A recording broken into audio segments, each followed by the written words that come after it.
Yung Twitter, ano ko? Ano yun? Caption ba yun? Ano yun sa Twitter? Just go with the flow. You know? Kulang nga yun eh. Just go with the flow. Let God decide for you. Amen! Alright. Wala pa ka na nga magpapansang break.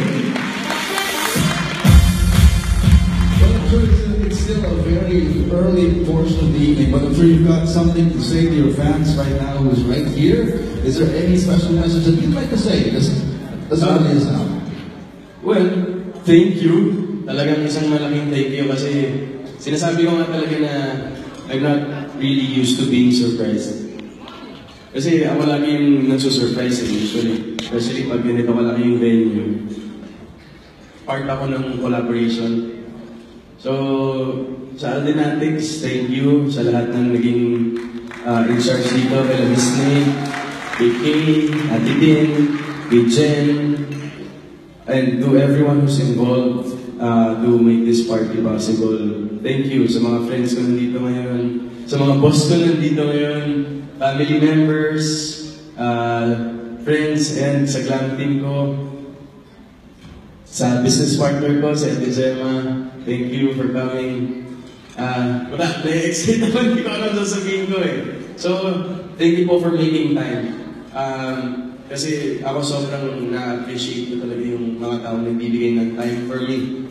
Kasi I usually do that. It's always me. Yun lagi. Yun yung nakagistan ko na ako lagi yung nagbibigay ng time dun sa mga halagang tao sa buhay ko.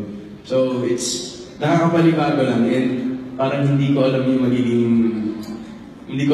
magiging reaction ko kasi hindi ako sanay. So thank you. Thank you so much po. Maraming salamat. Isang bagay na ginagawa mo talaga para sa mga mahal mo sa buhay.